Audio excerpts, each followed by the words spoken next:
तो अब अपन करेंगे question number 1. So question number 1 is why was Gandhi ji impressed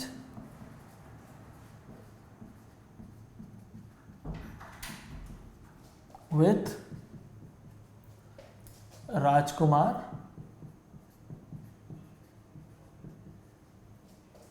शुक्ला's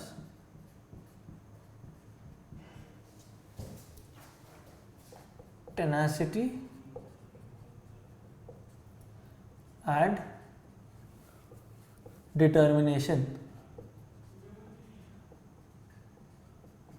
तो इसमें अपने से ये पूछ रहे हैं कि गांधी जी राजकुमार से इतने इम्प्रेस्ड क्यों थे, उसकी ऐसी क्या क्वालिटी थी जिससे गांधी जी देख के बहुत इम्प्रेस थे, उसकी जो डिटर्मिनेशन और टेनासिटी थी उससे वो इम्प्रेस क्यों हुए थे. तो इसका आंसर है दैट अपन पहले राजकुमार के बारे में थोड़ी हिस्ट्री बताएंगे. सो राजकुमार कौन था?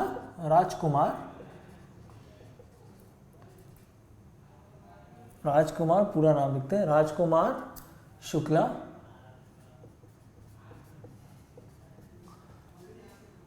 was a poor sharecropper from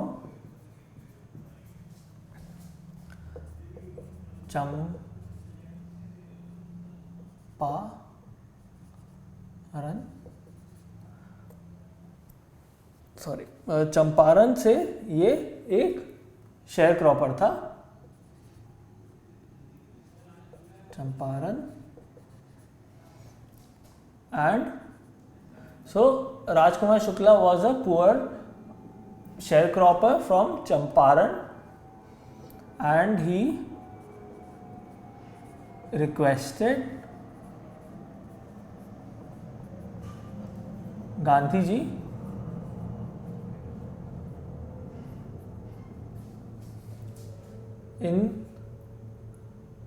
during the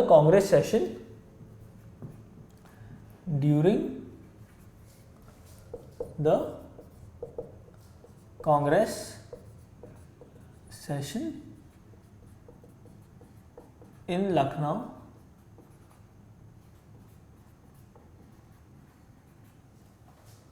to fix a date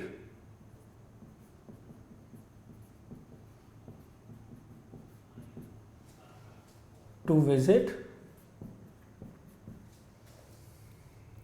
Champaran. तो अपन इसमें ये बता रहे हैं कि राजकुमार से गांधी जी इतने इम्प्रेस्ड क्यों थे. तो अपने को इसमें ये मेंशन करना है दैट गांधी जी, पहले अपन राजकुमार शुक्ला के बारे में बात करेंगे, फिर अपन बताएंगे गांधी जी क्यों इम्प्रेस थे, कब की बात है. तो अपन ये मेंशन करेंगे दैट चंपारण में से जो आया था राजकुमार, वो गांधी जी से during the Congress session in Lucknow he ask Gandhi ji to fix a date so that he can come and visit Champaran and solve his problems. तो अपन इसे फिर मेंशन करेंगे the Congress session in Lucknow to fix a date to visit Champaran where the sharecroppers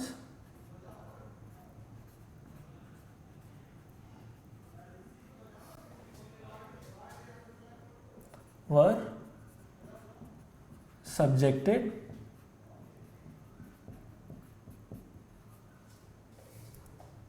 to injustice. So अब अपन mention करेंगे that उसने persistence कैसे दिखाई थी. So till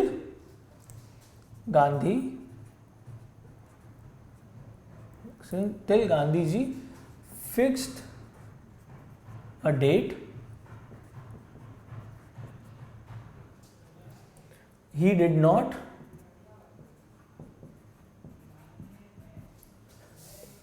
leave him, rather he accompanied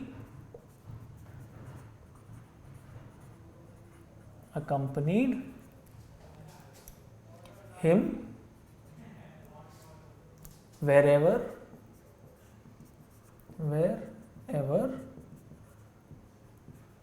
he went। तो अब अपन ने ये मेंशन किया कि राजकुमार ने अपने डिटर्मिनेशन कहाँ पर दिखाई थी, तो उसने वो गांधी जी के पीछे चलता रहा जब तक वो उन्होंने डेट फिक्स करी थी। And he did not leave him, he accompanied him everywhere. तो गांधी जी जहाँ जहाँ जाते थे ये उनके पीछे पीछे चले जाता था राजकुमार, एंड यहाँ उसका डिटर्मिनेशन अपने को दिखता है। सो अब अपन मेंशन करेंगे that because of this Gandhi ji was impressed, Gandhi ji was impressed by his tenacity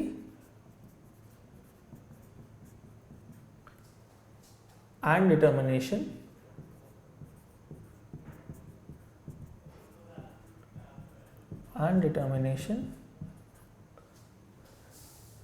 and finally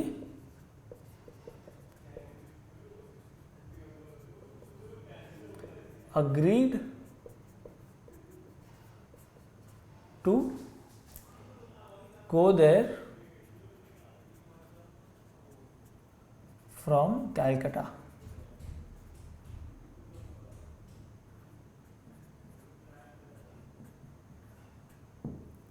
सो मैंने पहले मेंशन किया था कि वो चेन्नई से गए थे, तो I have a correction to make that they had left from Calcutta.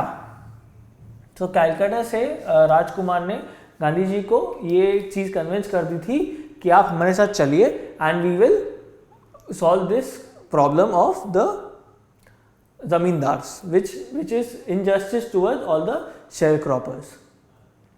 तो इस क्वेश्चन में अब मैं मार्क करूंगा जितने इंपॉर्टेंट पॉइंट्स जो आपको मेंशन करना जरूरी है, उसी के बेसिस पे आपको मार्क्स मिलेंगे एंड बाकी आप अपने मन से बना सकते हैं सेंटेंस को।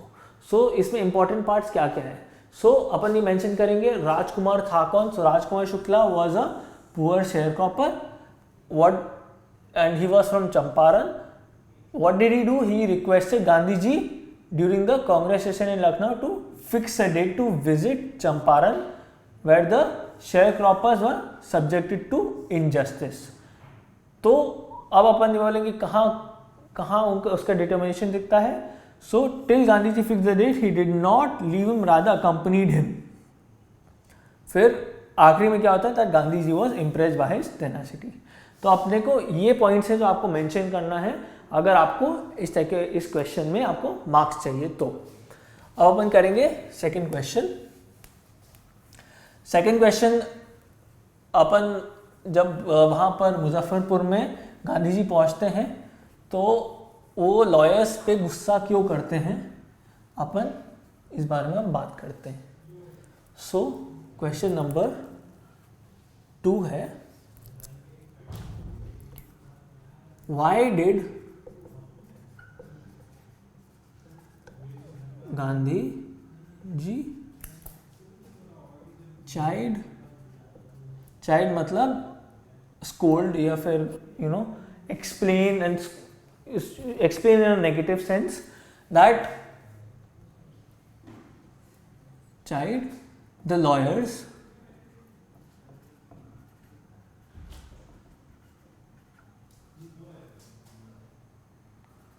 who represented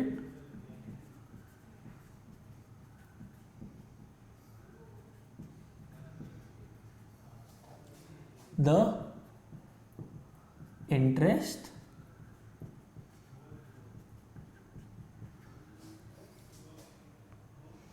of a group of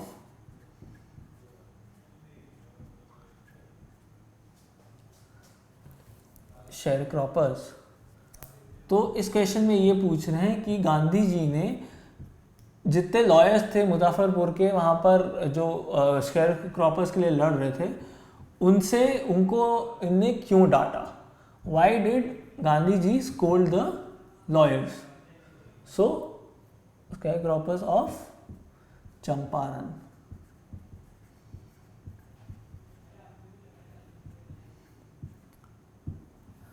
तो अपने को इसमें ये मेंशन करना है दैट वो लॉयर्स को क्यों डांट रहे थे. So will answer this question in the following way that Gandhi ji chided मतलब scolded the lawyers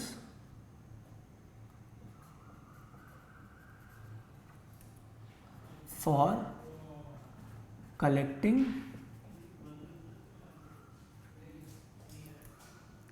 big fees from the sharecroppers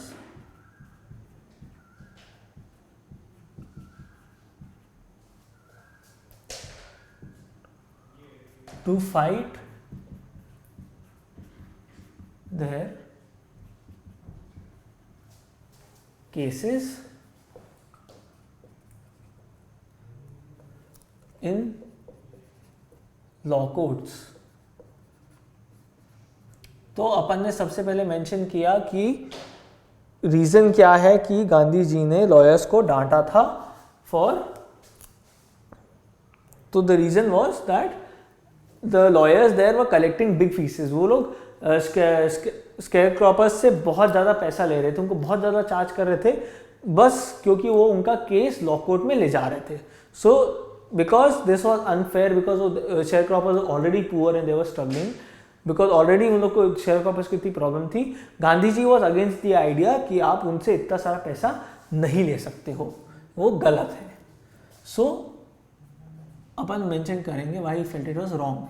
so he felt taking their cases to law courts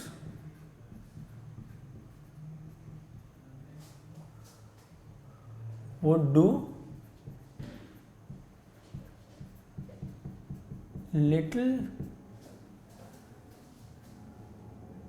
good when they were so crushed and fear stricken. सो गांधी जी का ये कहना था कि उनको already इतने डरे हुए हैं, लॉ कोर्ट ले जाने से उनका क्या फ़ायदा होएगा. बिकॉज इवन अगर आप शेयरक्रॉपर्स को लॉ कोर्ट में ले जाएंगे वो अपने आप को प्रेजेंट नहीं कर पाएंगे, बिकॉज वो बहुत डरते हैं कि ब्रिटिशर्स उनको अनफेयर ट्रीटमेंट देके उनको अटैक करेंगे. तो इस चीज़ के कारण उनने मना करा कि लॉ कोर्ट जाने से किसी का कोई फ़ायदा नहीं है. तो let's work on another solution to this. So they were fear stricken. Now so his first priority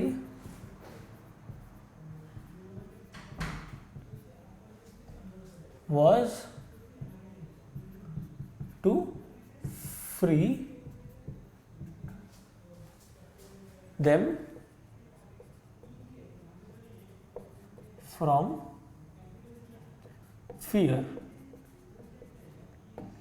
सो गांधी जी का ये कहना था कि लॉ कोर्ट ले जाने से क्या फायदा मिलेगा, जबकि जब वो जो अपने आप को लड़ने जा रहे हैं वो खुद ही डर रहे हैं, तो आपका लड़ने से क्या फ़ायदा. तो उनका ये बोलना था कि अपन instead of focusing on the law court and taking the case to the court, you should focus on removing their fear. Because अगर वो नहीं डरेंगे तो ये लड़ाई अच्छे से लड़ पाएंगे.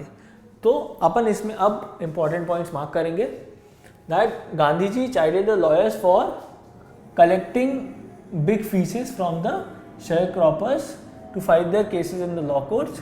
He felt taking their cases to law courts would do little good. So taking their cases to law court would do little good when they were crushed and fear stricken. So his first priority was to free them from fear. So ये है important points mention जो आपको mention करना बहुत जरूरी है. तो अपन करेंगे अब थर्ड क्वेश्चन. थर्ड क्वेश्चन में अपन बात करते हैं शेयर क्रॉपर्स की कंडीशन की कि what was the condition in Champaran. तो शेयर क्रॉपर्स की वहां पर क्या हालत थी चंपारण में और उनको प्रॉब्लम क्या आ रही थी. So question number 3. What were the conditions of sharecroppers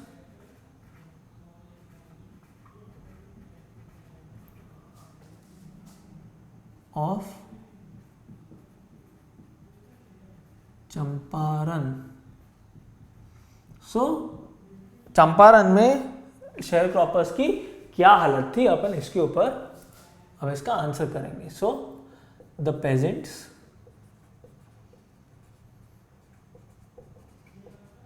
of Champaran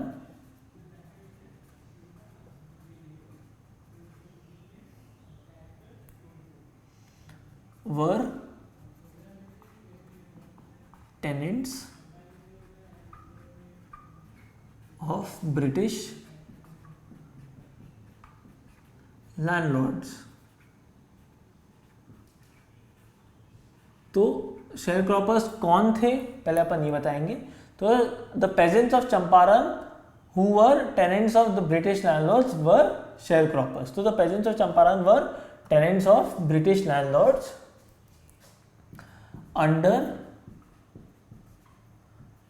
long term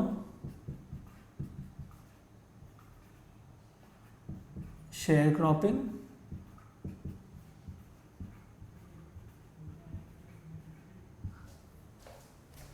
arrangement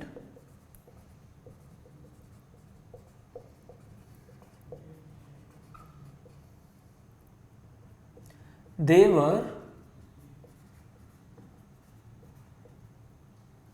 growing indigo on 15% of their holding and surrendering the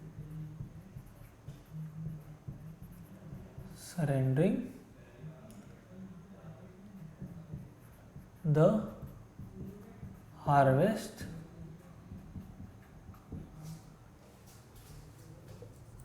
as rent to the British landlord. सो अब अपन उस कंडीशन की बात कर रहे हैं that under a long term share cropping arrangement they were growing indigo on 15% of their holding and surrendering the harvest as rent to the British landlords. तो share croppers क्या कर रहे थे, वो लोग अपने लैंड पे जो उनको लैंड रेंट पे दिया था उस पे वो लोग 15% इंडिगो उगाते और जितनी भी इंडिगो उगती वो पूरा वो एज रेंट जमा करते ब्रिटिश अपने लैंडलॉर्ड्स को. So now we mentioned that, but when indigo price fell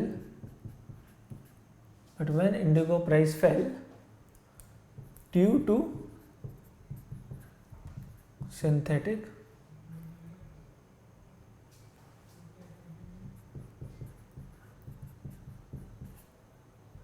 indigo development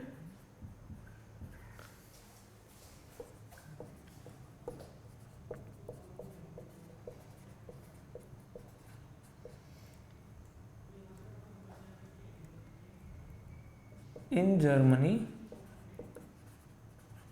सो जब सिंथेटिक इंडिगो का इन्वेंशन हुआ था जर्मनी में, तब the landlords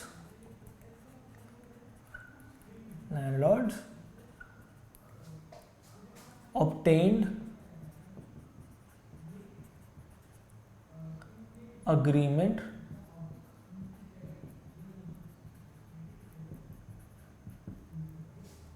from the peasants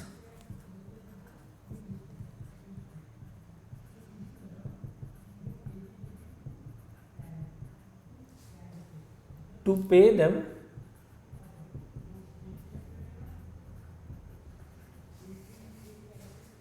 compensation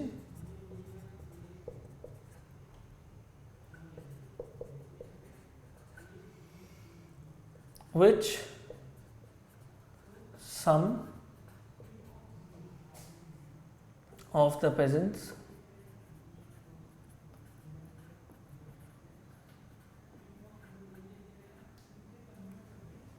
resisted and fought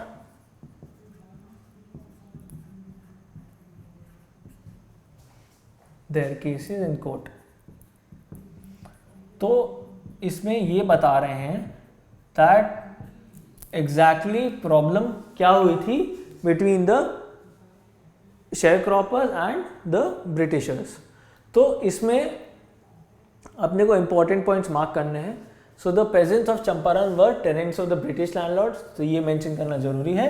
under a long term sharecropping agreement they were growing indigo on 15% of their holding, synthering the harvest as rent to the British landlords. But when indigo price fell due to synthetic indigo development in Germany, landlords obtained agreement from the peasants to pay them compensation, which some of the peasants resisted and fought in their case. तो इसमें basically ये बोल रहे हैं that the peasants of Champaran were the tenants of British landlords। वो basically farmers थे जो British landlords की लैंड पे उगाते एंड फार्म करते। Under long term share cropping agreement that they had made with the British landlords कि हम 15% land पे इंडिगो ही उगाएंगे एंड जितना इंडिगो हो गया वो हम आपको एज रेंट दिया करेंगे। Now what happens is that Germany में सिंथेटिक इंडिगो का इन्वेंशन हो जाता है and that is way cheaper. So because that Indigo का प्राइस गिर जाता है। So now it is not profitable कि ब्रिटिशर्स इसको उगाएं और यूज करें। तो वो क्या करते हैं that they tell the peasants that आप तुम्हें 15% उगाने की जरूरत नहीं है, तुम हमें कंपनसेशन दो and you are free from having to grow that 15%। तो कुछ रहते हैं जो कुछ पेजेंट्स रहते हैं जो एक्चुअली पे कर देते हैं वो अमाउंट, और बाकी जो रहते हैं वो रेजिस्ट करके उसको केस ले जाते हैं। So and they fought their case. So ये हो गया क्वेश्चन नंबर 3। अब अपन करेंगे question number 4 that what made the British realise that Indians को challenge their might. And basically इसमें क्वेश्चन करेंगे कि ब्रिटिश को कब ये समझ में आया कि इंडियंस उनको चैलेंज कर सकते थे, उनसे लड़ने की कैपेसिटी रखते थे। सो question number 4 is what made the British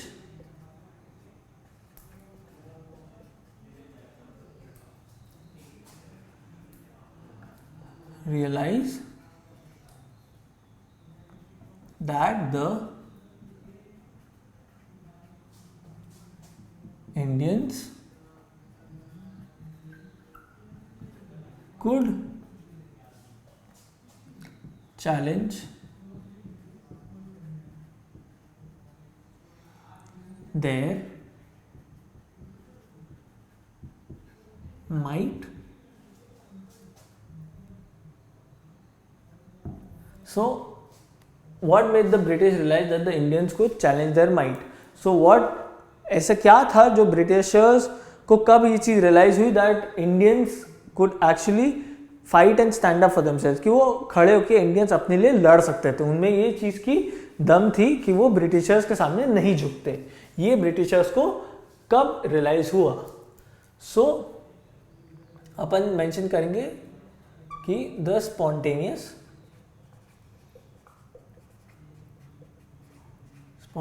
demonstration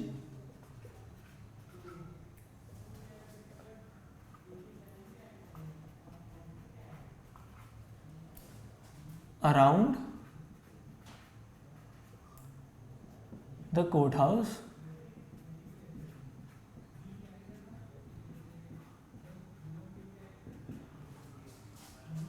by the peasants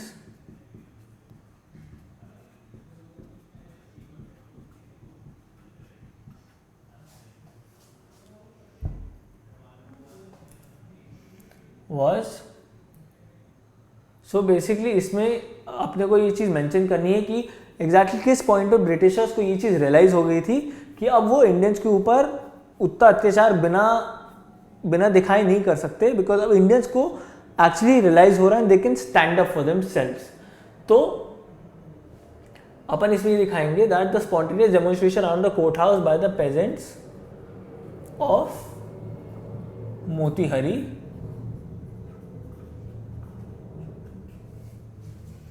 on knowing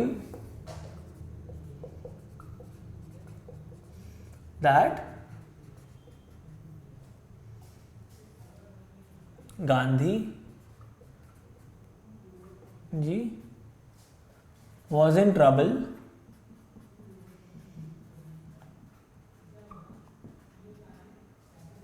was the beginning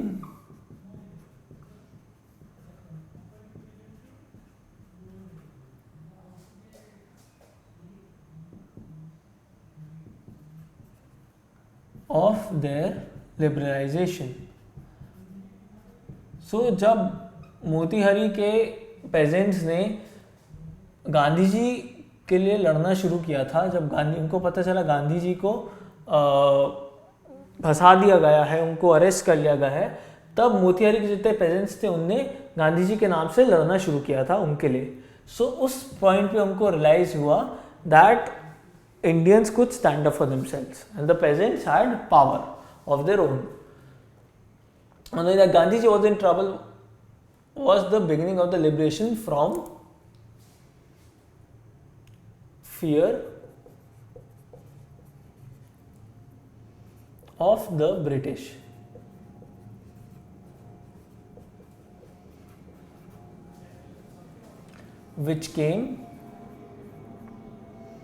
Which made the British realize that now the Indians could challenge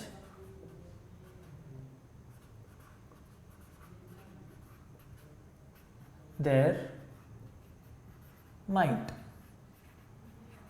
so basically अपन ने ये लिखा है दैट जब मोतीहारी के लोगों को मोतीहारी के पेजेंट्स को ये पता चला दैट गांधी जी एक प्रॉब्लम में फंस चुके हैं, उनको ब्रिटिशर्स ने फंसाया है, उनको अरेस्ट करवाया है और वो तकलीफ में है, तब उनने एक स्पॉन्टेनियस डेमोन्स्ट्रेशन किया था, उन्होंने प्रोटेस्ट किया था, इस चीज़ को उठ के साथ में उठ के उन्होंने इस चीज़ पे आवाज़ उठाई थी।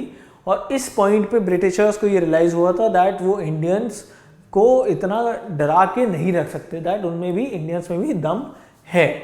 सो इसमें इंपॉर्टेंट पॉइंट्स ये हैं, spontaneous demonstration around the court house by the peasants of Motihari on knowing that Gandhiji was in trouble was the beginning of the liberation of fear from the British। so ये points हैं जो आपको mention करना जरूरी है। So अब अपन करेंगे क्वेश्चन नंबर 5 जो है how did Gandhi ji make the peasants fearless and self reliant. तो गांधी जी ने किस समय और कैसे जितने भी स्केयर क्रॉपर्स थे उनको सेल्फ रिलायंट बनाया, उनको कॉन्फिडेंट बनाया कि आप खुद ये चीज़ संभाल सकते हो, और उनको फियरलेस बनाया कि आपको डरने की ज़रूरत नहीं है ब्रिटिशर्स से, में आप में खुद में भी इतनी दम है। किस समय गांधी जी ने ये उनको रियलाइज करवाया? So how did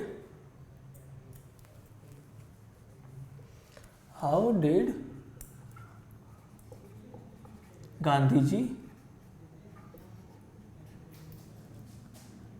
make the peasants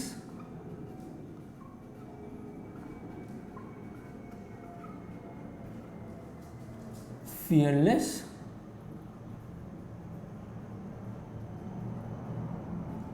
and self reliant? सो अपन इसमें बताएंगे that Gandhi ji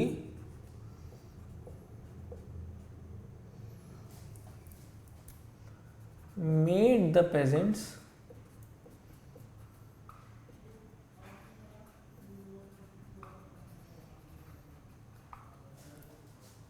fearless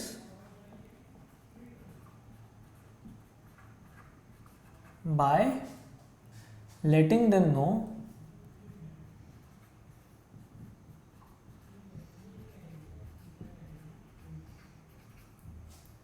about their rights. तो गांधी जी ने उनको अपने राइट्स के बारे में बताया, उनका क्या हक था ये उनको बताया। Rights, fighting their case and by obtaining the refund of compensation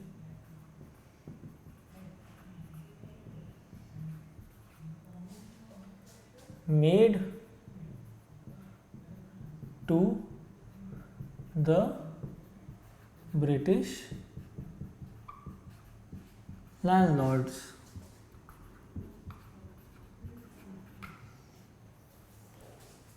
who were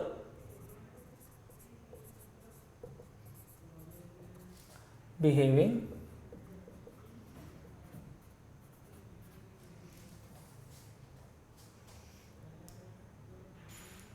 as lords above the law।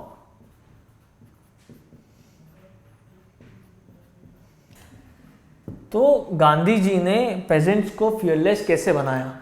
तो Gandhi ji made the peasants fearless by letting them know the rights. Gandhi ji ने उनको रियलाइज किया उनके हक क्या है, उनमें कितनी दम है, ये चीज़ उनको दिखाया। Fighting their case and by obtaining the refund of compensation. जो कंपनसेशन लैंडलॉर्ड्स ने इनसे लिया था स्केयर क्रॉपर्स से कि आप 15% इंडिगो अब उगाने की जरूरत नहीं है तो हमें कंपनसेशन दो, वो वाला जो पैसा था वो गांधी जी ने को दिखाया कि आप मैंने लड़के तुमसे उनसे वापस लिया है।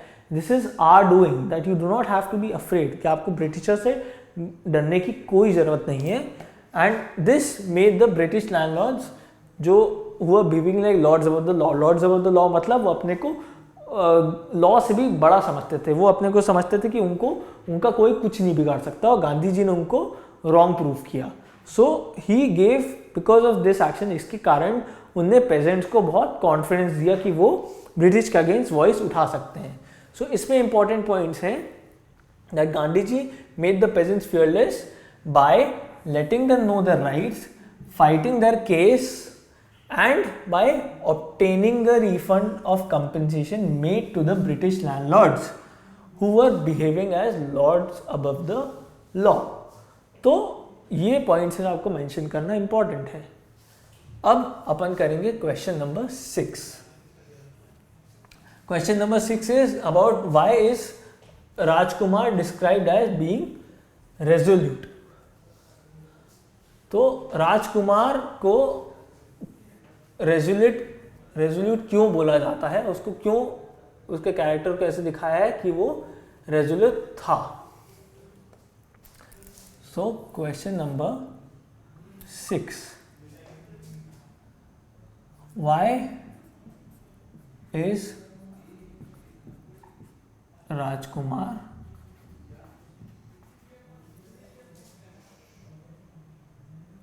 Shukla described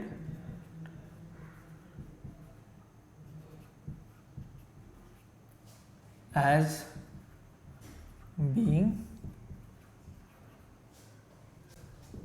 resolute.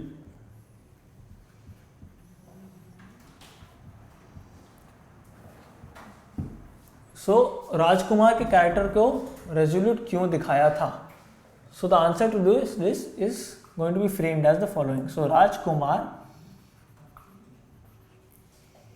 was poor.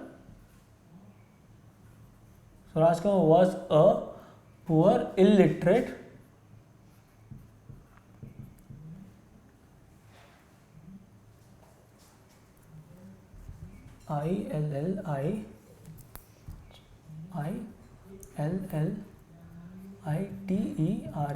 illiterate. illiterate मतलब अनपढ़, share cropper,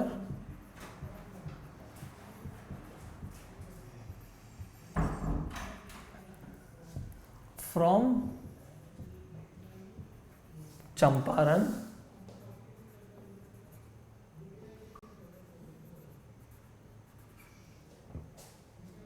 who having heard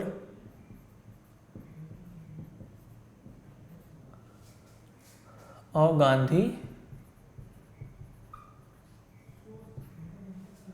came to Lucknow. तो अपन ने फिर से इसमें पहले बताया राजकुमार कौन था. तो राजकुमार वॉज अ पुअर मतलब गरीब, अनपढ़, शेयर क्रॉपर जो चंपारण से था. Having heard of Gandhi ji, वो लखनऊ आ गया गांधी जी से मिलने के लिए. Came to Lucknow and what he want, why did he come to Lucknow अपन ये मेंशन करेंगे.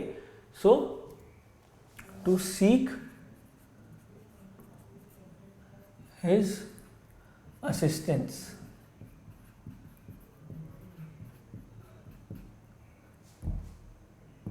अब he was illiterate,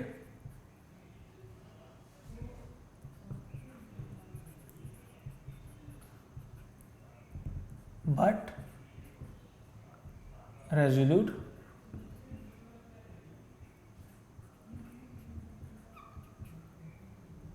So illiterate था बट उसमें डिटर्मिनेशन बहुत था. वो बार बार गांधी जी के पीछे लगा रहा जब तक उनने हाँ बोल दिया. So he was illiterate but resolute. Now what did he want? So he wished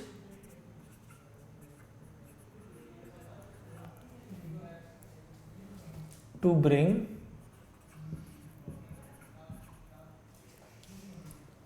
the plight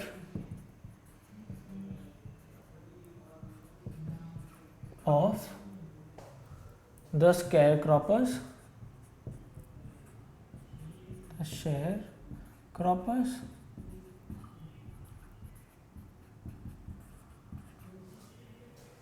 of Champaran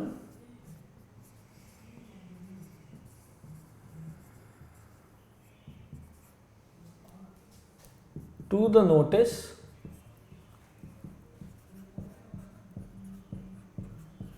of Gandhi and followed him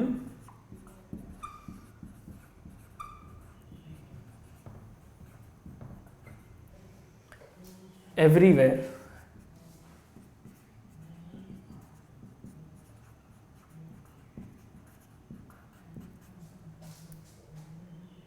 Till he finally agreed to come. तो इसकी रेजुलेट क्वालिटी कहाँ दिखी? जब वो गांधी जी के पीछे पड़ा रहा, जब तक गांधी जी ने उसको ये नहीं बोला कि वो चंपारण उसके साथ चलेंगे और उनको डेट बताया, तभी राजकुमार शुक्ला खुश हुआ था।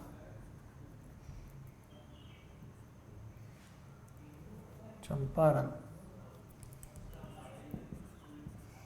सो इसमें इस क्वेश्चन में इंपॉर्टेंट पॉइंट्स क्या क्या है? नाउ राजकुमार वॉज, अपन पहले राजकुमार के बारे में बात करेंगे, उसका आगे कैरेक्टर बताएंगे क्या था। Rajkumar was a poor illiterate sharecropper from Champaran. Having heard of Gandhiji, he came to Lucknow to seek his assistance. So why did he come to Lucknow? To seek his assistance. Now this point is not that important. ये अपने को obviously अपन जब ये answer दे रहे हैं तो उसका conclusion यही है that he was illiterate, he was resolute. So why did he want to bring? Why did he go to Gandhiji? So he wished to bring the plight of his sharecroppers of Champaran to the notice of Gandhiji. तो वो उसके शेयरक्रॉपर्स, जो उसके साथी शेयरक्रॉपर्स थे, उनको क्या problem हो रही थी, इस चीज़ की नोटिस वो गांधी जी को देना चाहते थे. तो this is what this statement is about, that he wish to bring the plight of sharecroppers of Champaran to the notice of Gandhi ji. And उसने क्या किया? He followed him everywhere he went till he finally agreed to come to Champaran. So इसमें रेजुलेट क्या था? That वो गांधी जी के पीछे लगा रहा जब तक गांधी जी ने उसको हाँ नहीं बोला तब तक. सो अब अपन अगला क्वेश्चन करेंगे. So next question is based on why do you think the servants thought that Gandhi ji was another peasant. तो गांधी जी को जब वो राजेंद्र प्रसाद के घर गए थे, तो राजेंद्र प्रसाद के जो सर्वेंट्स थे उन लोग ने गांधी जी को सर्वेंट क्यों समझा, उनको अछूत क्यों समझा. सो question number 7 is why do you think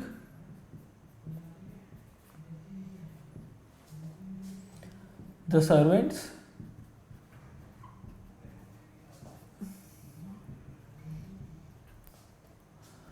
thought Gandhi ji was another peasant. तो उनके सर्वेंट्स को ऐसा क्यों लगा कि गांधी जी भी एक पेजेंट थे. सो we'll frame this answer in the following way, that Gandhi ji was committed to accompany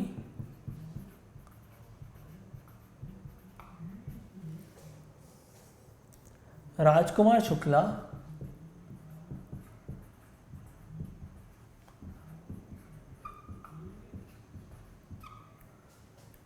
to Champaran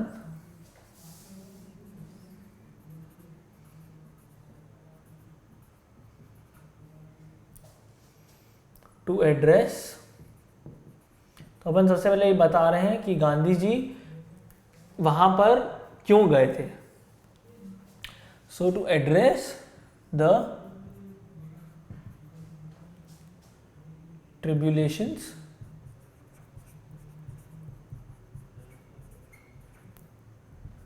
of the sharecroppers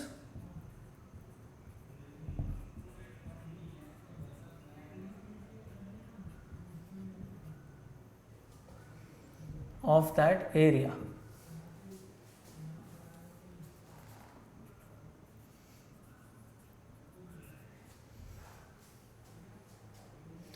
तो Gandhi ji was committed to accompany Rajkumar Shukla to Champaran to address the tribulation मतलब problems of the sharecroppers of that area. तो गांधी जी राजकुमार शुक्ला के साथ क्यों गए थे? To accompany him to understand the problems faced by the sharecroppers. तो जो प्रॉब्लम्स शेयर क्रॉपर्स को आ रही थी वो अंडरस्टैंड करने के लिए, उनकी मदद करने के लिए गांधी जी ने राजकुमार शुक्ला के साथ गए थे।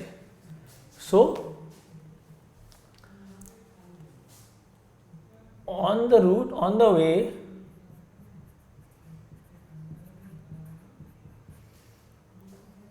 टू चंपारण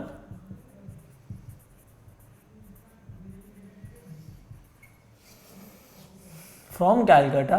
सो जब कैलकाटा से गांधी जी निकले थे चंपारण के लिए,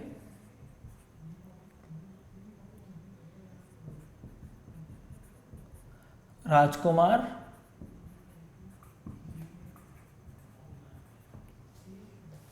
Shukla made Gandhi ji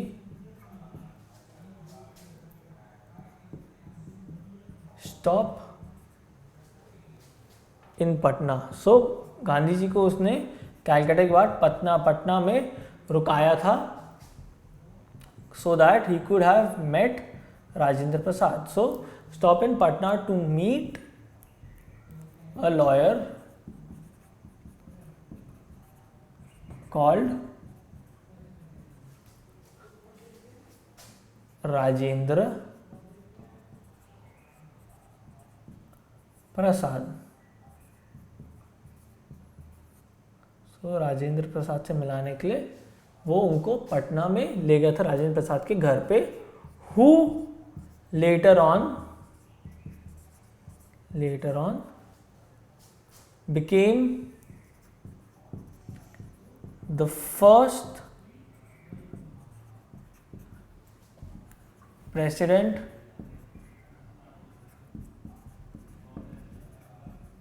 of India।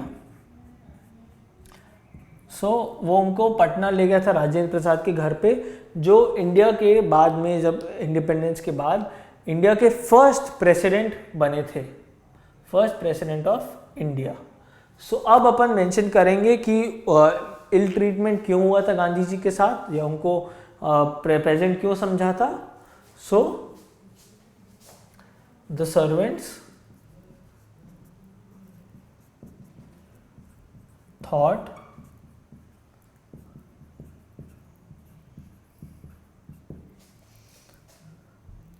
Gandhi ji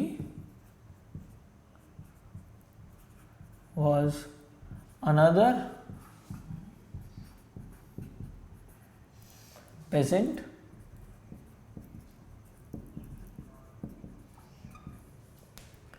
as he had come with an illiterate person।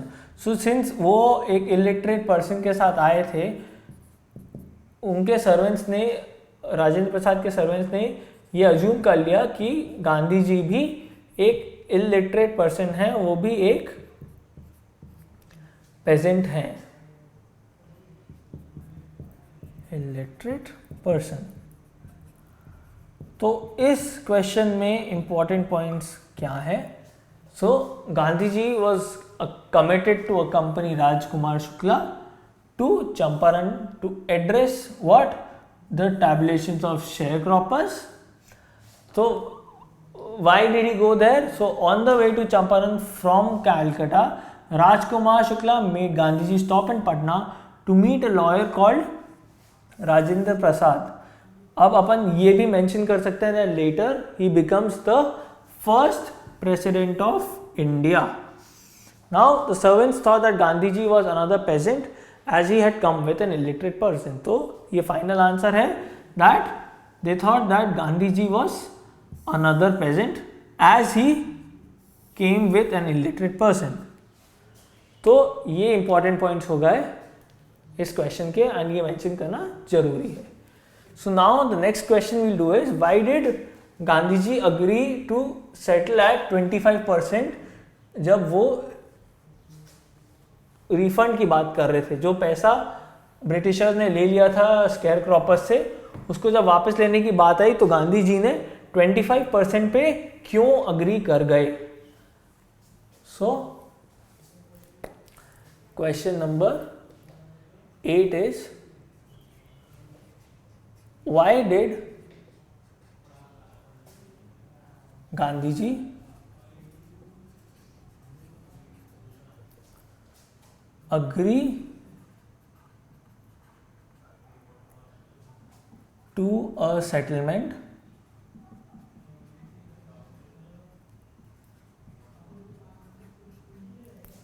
of 25% refund to the farmers। तो गांधी जी 25% रिफंड पे क्यों मान गए थे जब वो 100% भी मांग सकते थे। ब्रिटिशर्स ये एक्सपेक्ट कर रहे थे कि गांधी जी बोलेंगे कि आप पूरे शेयर क्रॉपर्स का पूरा 100% पैसा वापस करें, बट उनने ये नहीं बोला, उनने सिर्फ 25% की बात क्यों करी। सो अब अपन इसका आंसर फ्रेम करेंगे ऐसे। Answer number 8 is Gandhi ji agreed to settle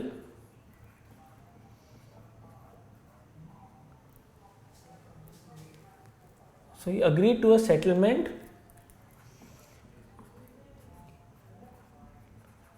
of 25%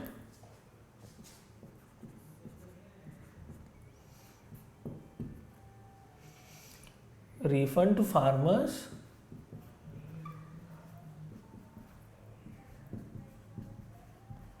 because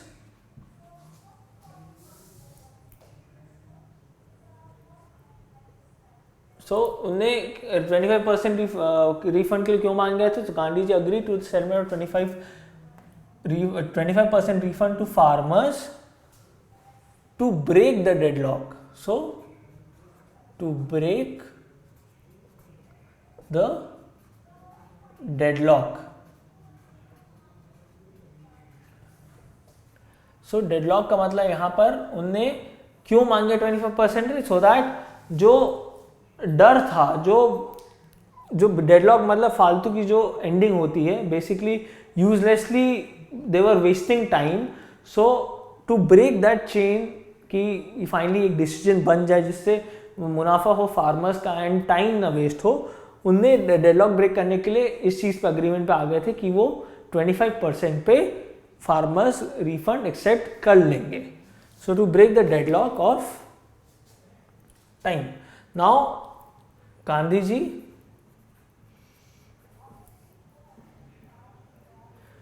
felt that the amount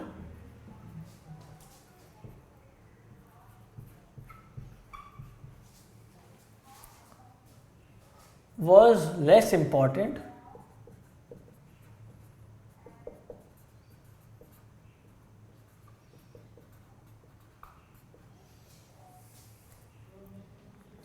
than the fact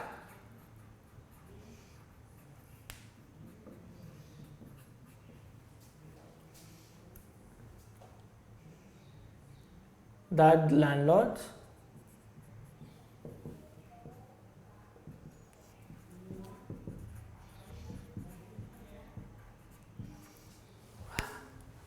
had been। So Gandhi ji क्यों मांग गए थे, because of the fact that finally जो लैंडलॉर्ड्स थे उनको ये दिखाना उनको ये दिख गया था that Indians are no less than them. So they were obliged to surrender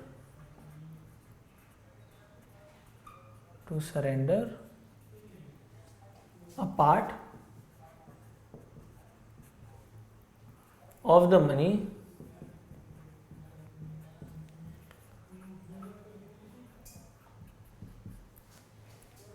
and along with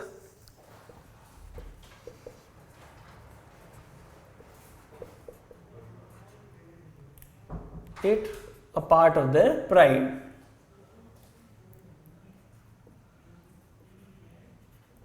तो गांधी जी का पूरा मोटिव उनको सिर्फ पैसे देने का नहीं था, उनको फार्मर्स को ये दिखाना था दैट वो ब्रिटिशर्स से कम नहीं हैं. सो यहाँ पर along with a part of the pride वाला जो सेंटेंस है वो ये दिखाने के लिए था दैट ब्रिटिशर्स जो अपने आप को बहुत लॉ के अबव समझते थे, उनके जो लैंडलॉर्ड्स थे वो अपने आप को बहुत ज़्यादा समझते थे, उस चीज़ को ब्रेक करने के लिए गांधी जी इस चीज़ का मांगे कि आप भले 25% ही दे दो, बट देखा हमने आपसे आपके पैसे जो हमने आपको दिए थे हमने वापस ले लिए और हमारे हक से लिया है. सो वो नहीं चाहते थे कि फार्मर इनसे डरे. तो उनने पहली बार इंडिया की हिस्ट्री में ऐसा हुआ था दैट उनने ब्रिटिशर्स के अगेंस्ट एक केस जीता था and they had successfully gotten their amount back even if it was only 25%. So इसमें इंपॉर्टेंट पार्ट क्या है that Gandhi ji agreed to settlement of 25% refund to farmers to break the deadlock. So that deadlock मतलब time waste नहीं करना चाहते थे. Gandhi ji felt that the amount was less important.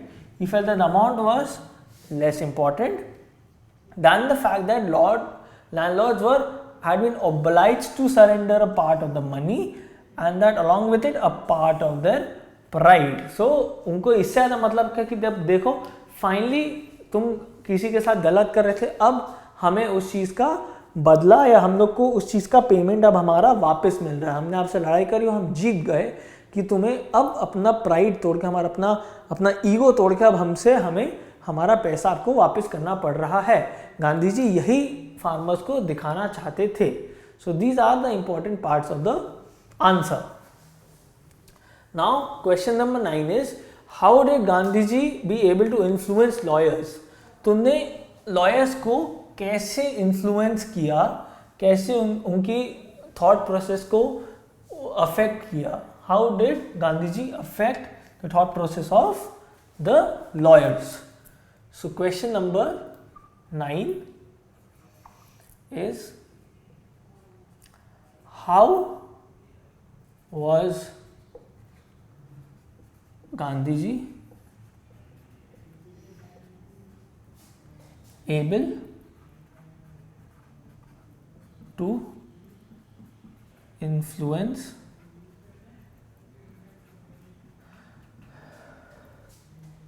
the lawyers.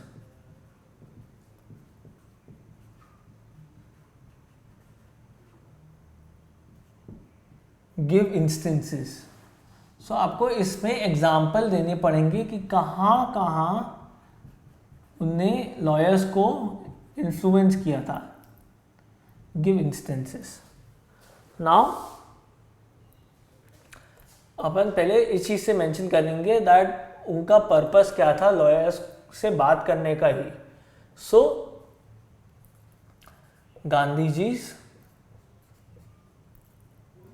Gandhi's sincerity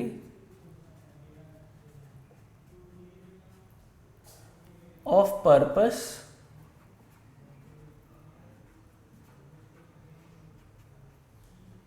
convincing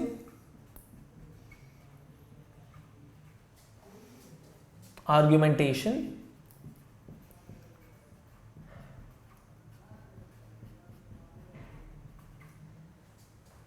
and logical approach.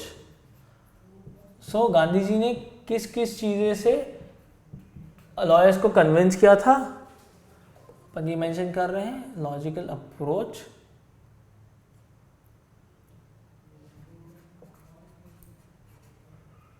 Deeply influenced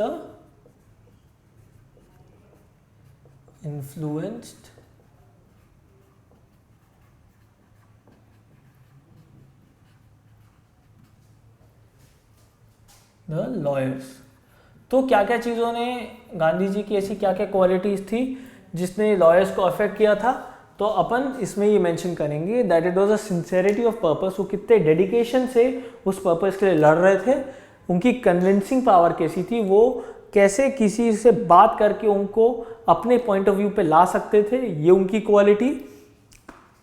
convincing argumentation and logical approach, तो कैसे logic को इस्तेमाल करके वो समझा के उनको इन्फ्लुएंस कर सकते थे, तो उनको पटा सकते थे कि आप वैसी बोलिए, जैसे वैसे करिए जैसे हम आपको बता रहे हैं। तो ये उनकी क्वालिटीज थी, ये 3 चीज़ों से उनने सारे लॉयर्स को कन्विंस किया था। So they deeply influence the lawyers. Now chiding them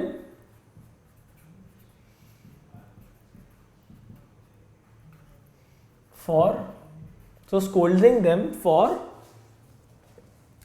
overcharging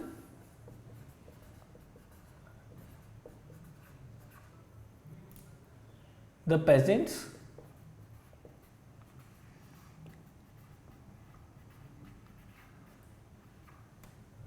he encouraged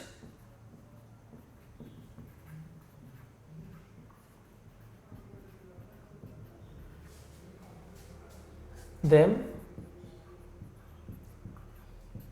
to court arrest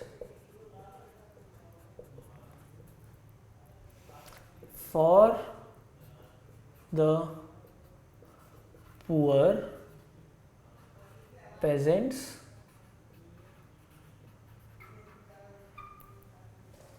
cause if he himself got imprisoned. If he himself got imprisoned.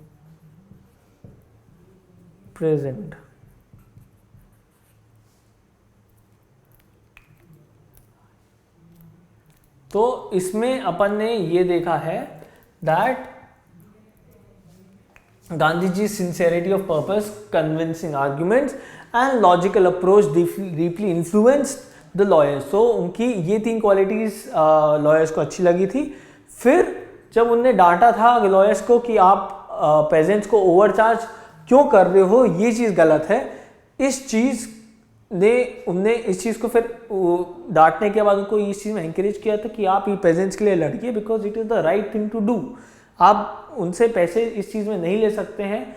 He did this by example, वो खुद बिना पैसे के कर रहे थे। And उनने ये उनको ये चीज़ में कन्विंस कर दिया था कि अगर मैं इम्प्रिजन होता हूँ, मुझे जेल में अगर डाल दिया जाता है, तो आप लोग भी मुझे फॉलो करना कोर्ट अरेस्ट में।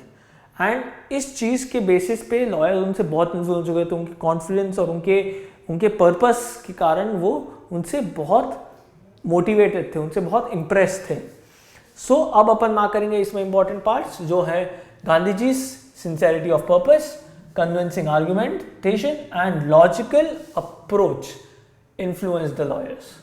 Now chiding them, scolding them for overcharging the peasants, he encouraged them to court arrest for the poor peasants cost if he himself got imprisoned। तो ये है इंपॉर्टेंट पार्ट जो आपको मेंशन करना जरूरी है। Now we'll shift to question number 10. Question number 10 is, what was the attitude of the average Indian in smaller localities towards advocates of home rule? तो national leaders जो थे, जो इंडिया की फ्रीडम के लिए बात करते थे, उन लोग की तरफ लोगों का क्या अप्रोच था? इंडियंस, नेशनलिस्ट और जितने भी मतलब नेशन के फाइटर्स थे जो नेशन की फ्रीडम चाहते थे, उन लोग के टूवर्ड्स उनकी क्या अप्रोच थी? अब इसके ऊपर अपन क्वेश्चन करेंगे। सो question number 10, what was the attitude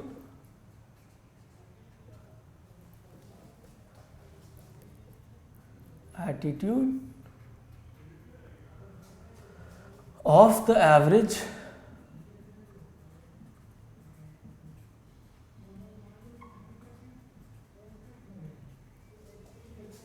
Indian in smaller locations, सो छोटी जगहों पे उनकी क्या अप्रोच थी? Smaller localities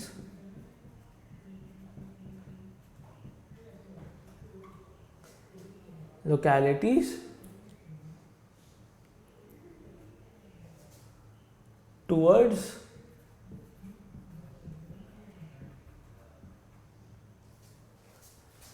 advocates,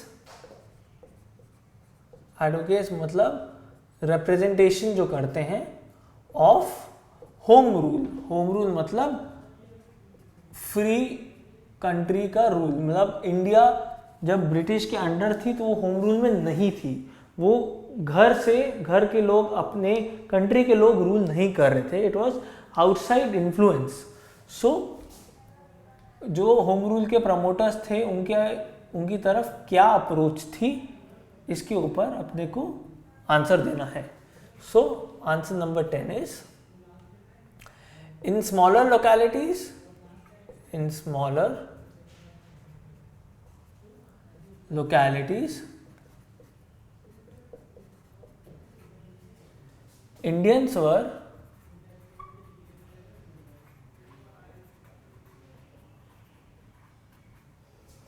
afraid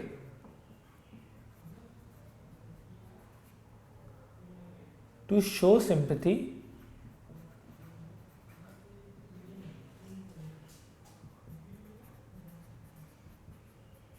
towards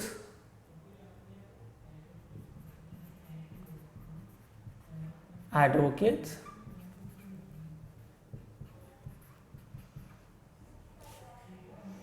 of home rule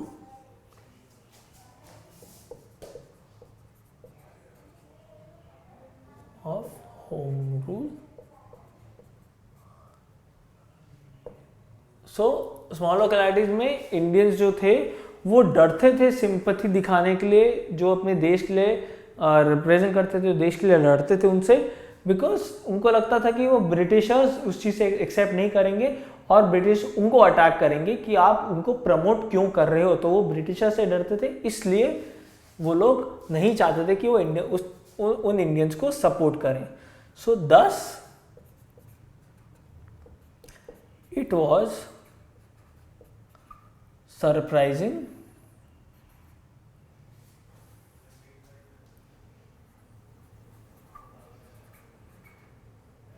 for Gandhi ji that he received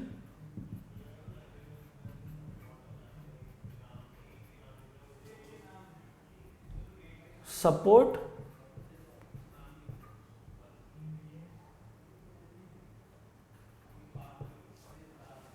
from professor। सो वो जब वहाँ पर गए थे तो उनको प्रोफेसर कृपलानी से सपोर्ट मिला था। So professor J.B. Kripalani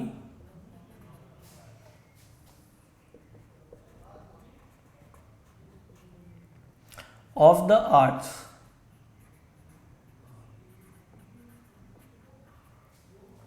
College of Muzaffarpur।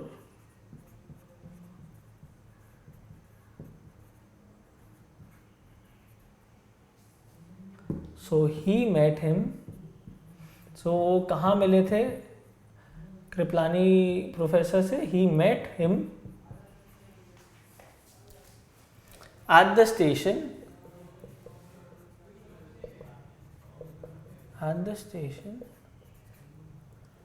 with large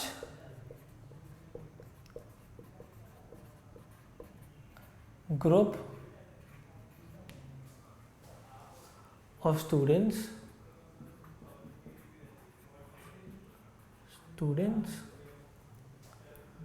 and also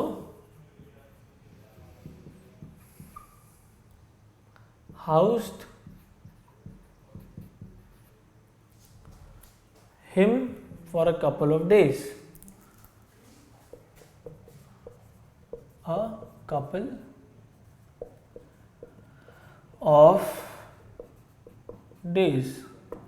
सो गांधी जी बहुत सरप्राइज हो गए थे दैट इवन दो एक छोटी लोकेलिटी में जैसे मुजफ्फरपुर में उनको सपोर्ट कैसे मिल रहा था, because he was fighting for India and that was usually look down upon. लोग डरते थे जब कोई बोलता था कि वो इंडिया के लिए, इंडिया को रिप्रेजेंट करेगा, इंडिया के लिए लड़ेगा ब्रिटिशर्स से, तो लोग उस टाइप के लोगों से डरते थे। एंड पहली बार ऐसा हुआ था दैट जब गांधी जी वहाँ पर गए मुजफ्फरपुर, तो उनको प्रोफेसर जे बी कृपलानी ने इतना अच्छे से अपने घर पे रुकाया था और इस चीज़ से वो बहुत सरप्राइज थे। सो अपन इसमें अब इम्पॉर्टेंट पॉइंट्स मार्क करेंगे that in smaller localities Indians were afraid to show sympathy towards advocates of home rule. Thus, it was surprise of Gandhi that he received support from J.B. Kriplani of the fine arts of इसकी spelling गलत, मुजफ्फरपुर, हाँ Muzaffarpur. He met him at the station, तो वो station पे उनको मिले थे बहुत सारे लार्ज ग्रुप ऑफ स्टूडेंट्स के साथ। एंड कृपलानी प्रोफेसर ने उनको अपने घर पे भी रखा था। एंड इस चीज़ के कारण he was very surprised that Gandhiji was surprised that he received itna support from a small village. Now, question number 11. This is the last question we are doing for short answer type. So, question number 11 है how do we know that the ordinary people too contributed to the freedom movement? तो अपने को ये कैसे पता that जो freedom movement हुआ था उसमें ऑर्डिनरी लोग, उसमें नॉर्मल लोग जो फ्रीडम फाइटर नहीं थे, आपके और मेरे जैसे लोग कैसे इन्वॉल्व थे, ये अपने को कैसे पता है? So question number 11 is how do we no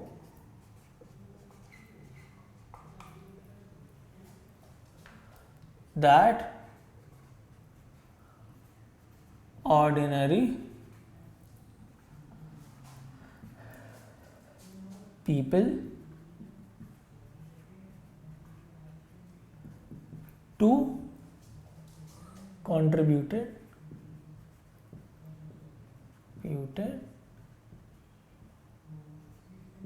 to the freedom struggle, to the freedom movement.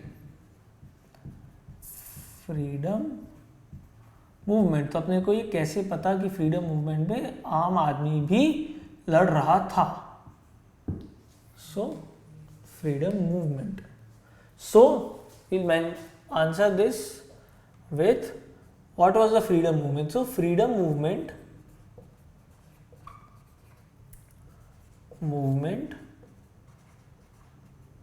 is the story of the contributions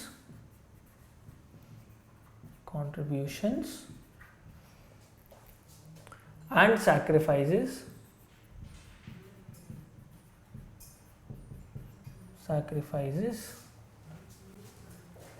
of countless unknown and unsung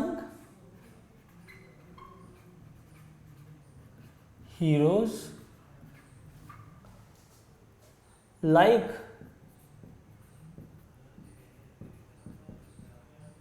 Rajkumar Shukla,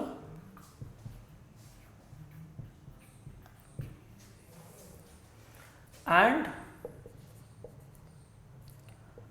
other Champaran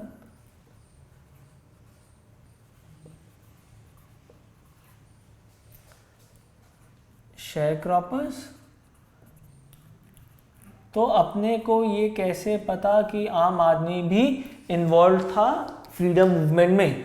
सो अपने को यहाँ पर अपन ने ये इससे शुरू किया कि फ्रीडम मूवमेंट क्या था।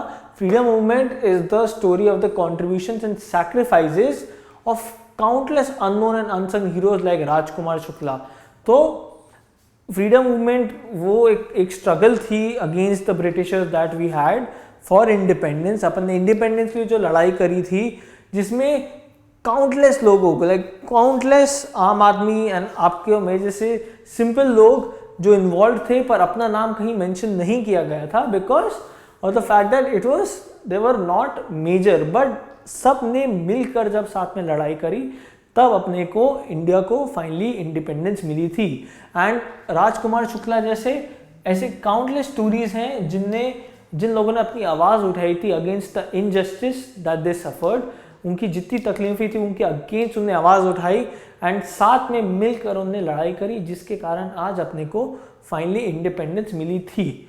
So the freedom movement has a lot of unknown, मतलब जिनका नाम अपने को नहीं पता, जिनका अपने नाम नहीं सुना, अनसंग हीरो, मतलब जिनका नाम अपन नहीं गाते हैं बट वो एक्चुअली हीरोज थे। वो भले उनका नाम फेमस ना हुआ हो पर उनने भी अपने देश की लिए लड़ाई करी है। So they are the unsung heroes like Rajkumar Shukla. Now and others, Champaran sharecroppers. तो राजकुमार शुक्ला जैसे बाकी जो भी शेयर क्रॉपर्स थे सब ने मिलकर लड़ाई करी थी, इसलिए अपने को फाइनली उनको छुटकारा मिला था ब्रिटिश लैंडलॉर्ड से। एंड टोटल में अपन जब देखेंगे एज अ कंट्री, अपन ने जब सब ने साथ में मिलकर लड़ाई करी तब अपने को इंडिपेंडेंस मिली थी। Now second part of the answer में अपन लिखेंगे but for their active support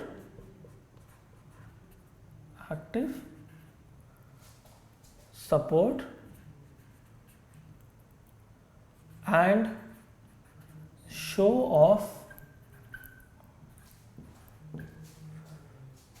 solidarity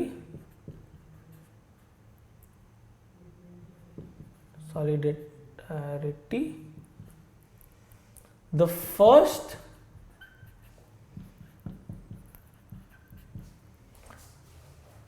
victory of civil disobedience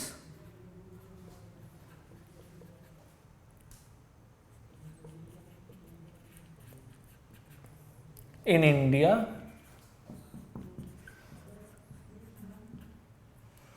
would not have been possible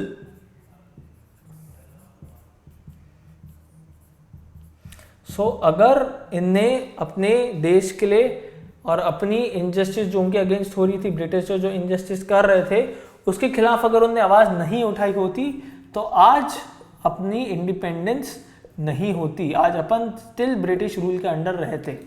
तो इसमें अपन ने देखा है पहले उसमें that freedom movement is the story of the contributors and sacrifices of countless unknown and unsung heroes like Rajkumar Shukla and other Champaran sharecroppers। फिर but for the active support and show of solidarity कि वो लोग सब ने साथ में मिलकर काम किया, पहली बार इंडिया की हिस्ट्री में ऐसा हुआ था दैट सिविल डिसोबीडियंस, जब लोगों ने प्रोटेस्ट करी थी कि वो एक्चुअली प्रोटेस्ट सक्सेसफुल थी। So the first time the victory of civil obedience happened in India would have not been possible अगर राजकुमार शुक्ला जैसे लोग नहीं होते। So ये क्वेश्चन एक बहुत इंटरेस्टिंग क्वेश्चन है because of the fact that इसमें अपने को अपनी इंडिया के बारे में ये पता चलता है दैट अपने सिर्फ फ्रीडम फाइटर्स ने स्ट्रगल नहीं किया था, इसमें बाकी बहुत सारे लोग थे जिनका नाम अपन ने मेंशन नहीं किया है, आज तक हिस्ट्री बुक्स में भी कहीं नहीं है। जो राजकुमार शुक्ला जैसे लोग हैं जो कॉमन बैकग्राउंड से आते, जो आम आदमी थे, उनने सब ने साथ में मिलकर लड़ाई करी और आज इसलिए अपने पास इंडिपेंडेंस है। ये अपने को इस स्टोरी से समझ में आता है।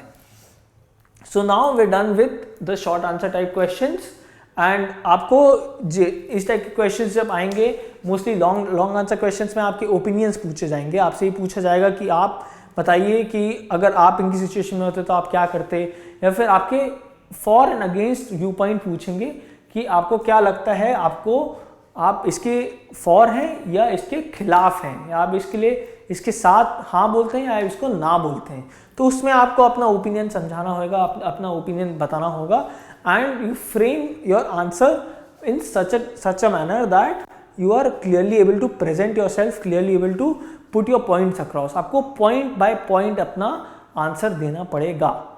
So now we done.